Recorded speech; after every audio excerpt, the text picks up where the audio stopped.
बिस्मिल्लाहिर्रहमानिर्रहीम। अस्सलाम वालेकुम। 10th क्लास हमने चैप्टर नंबर 12 स्टार्ट किया हुआ है हाइड्रोकार्बन्स एंड लास्ट टाइम हमने प्रिपरेशन ऑफ अल्केन्स पढ़ी थी। नाउ हमने पढ़नी है physical properties of alkenes. Physical properties क्या होती हैं? Firstly you should know about the physical properties. Physical properties क्या होती हैं? फिजिकल प्रॉपर्टीज़ कहते हैं वो प्रॉपर्टीज़ जो कि फ़िज़िकल स्टेट से रिलेटेड होती है, which are associated with physical state. अब फ़िज़िकल स्टेट का मतलब क्या है कि या वो सॉलिड होगी या लिक्विड या गैस, उनके फीचर्स कैसे हैं, उनके मेल्टिंग और बॉइलिंग पॉइंट्स क्या हैं, उनका टेस्ट क्या है, ये सारी चीज़ें किसमें आती हैं? फ़िज़िकल प्रॉपर्टीज़ में। अब एक एक करके हम लोग इसको डिस्कस करते हैं। पहली वाली जो प्रॉपर्टी है दैट इज़ कि कार्बन की अगर मॉलिक्यूलर फार्मूला जितना बड़ा होता जाएगा वैसे ही उसकी स्टेट्स चेंज होती जाएंगी। अगर C1 से लेकर C4 तक कार्बन ये क्या क्या हो जाते हैं? मीथेन, C2 वाले को कहते हैं इथेन, T3 वाले को कहते हैं प्रोपेन और ब्यूटेन। अगर ब्यूटेन तक हैं तो ये सारे के सारे गैशियस फॉर्म में एग्जिस्ट करते हैं। C5 से C10 तक जो है वो लिक्विड्स में और C11 से ऑनवर्ड जो है वो गैस में। चलिए मैं इसकी एक आपको एग्जांपल देती हूँ। For example you have a box, आपके पास एक बॉक्स है, आप उसमें बॉल्स डाल दो। आपने उसमें 4 बॉल्स डाल दिए और वो 4 बॉल्स इजीली मूव करेंगे एंड यू नो जो इजीली मूव कर सकता है, मैं एग्जांपल दे रही हूँ, ठीक है, वो क्या है? गैस। तो अगर सिर्फ और सिर्फ 4 ही कार्बन के हमारे पास एटम्स हैं तो ये क्या है? गैशियस फॉर्म में एग्जिस्ट करते हैं। अगर 5 से 8 इसी के अंदर आप मज़ीद ऐड कर दो तो क्योंकि अब इनके दरमियान में अट्रैक्शन की फ़ोर्स जो है वो क्या होगी? थोड़ी सी ज़्यादा हो गई है, तो ये क्या बन जाएंगे? लिक्विड्स। इसी तरह मज़ीद मॉलिक्यूलर फार्मूला ज़्यादा करने से वो क्या बन जाएंगे? सॉलिड्स बन जाएंगे। क्या बन जाएंगे? सॉलिड्स बन जाएंगे। जैसे कि पहला यहाँ पर लिखा हुआ है alkenes form a homologous series of the compound to first 4 member of the series are gases. First 4 क्या है? गैसेस है। उसके बाद क्या है? लिक्विड्स एंड देन क्या आ रहे हैं? सॉलिड्स आ रहे हैं। ओके जी। उसके बाद देखिए, आपने कभी देखा है कि कार्बन और हाइड्रोजन बिकॉज ये क्या करते हैं? शेयरिंग करते हैं। शेयरिंग की वजह से इनके ऊपर कोई चार्ज नहीं होता। दूसरी चीज़, इसमें इलेक्ट्रॉन एक्टिविटी का डिफरेंस ज़्यादा नहीं होता, दैट्स वाई ये क्या होते हैं? नॉन पोलर होते हैं। नॉन पोलर का मतलब क्या है? जिनके ऊपर कोई चार्ज नहीं होता, हैविंग नो चार्ज, ठीक है। और ये इनसॉल्युबल होते हैं बिकॉज एज यू नो के लाइक डिजोल्व लाइक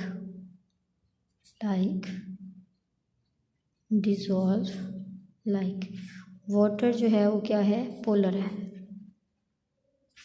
और जो अल्कीन और अल्कीन हाइड्रोकार्बन्स हैं दैट आर नॉन पोलर, और नॉन पोलर एक दूसरे को हल करते हैं अपने अंदर, लेकिन नॉन पोलर पोलर को अपने अंदर हल नहीं करते, इसलिए ये वाटर में सॉल्युबल नहीं है, ठीक है।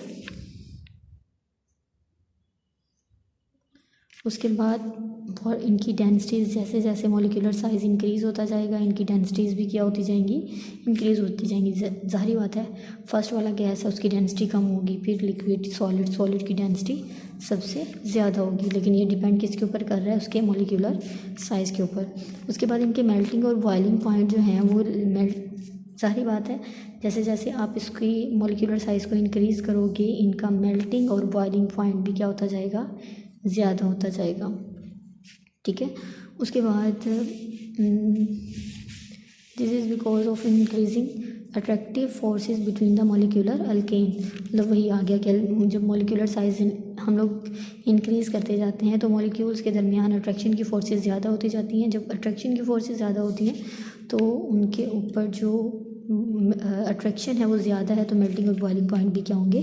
ज़्यादा होंगे। मोर विस्कस होते हैं। विस्कस कहते हैं गाढ़ा, ठीक है। विस्कस होते हैं क्योंकि इनका मॉलिक्यूलर साइज जैसे जैसे आप इंक्रीज़ करते जाते हैं।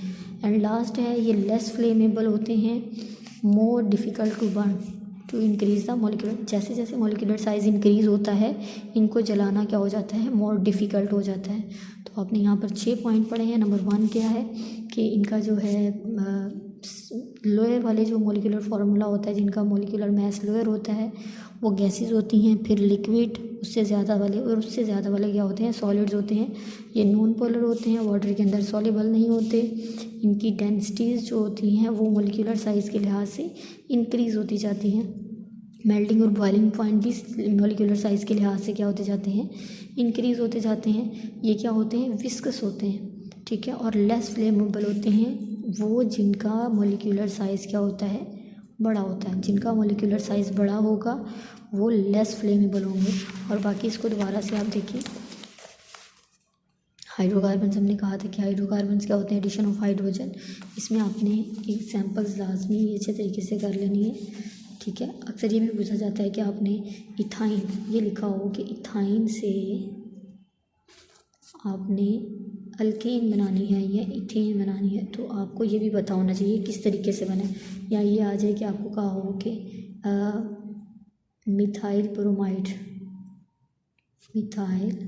ब्रोमाइड से आपने जो है वो मीथेन बनानी है, तो आपको वो भी बनाना आना चाहिए, ठीक है। और ये फिजिकल प्रॉपर्टीज़ आपने अच्छे तरीके से याद करनी है।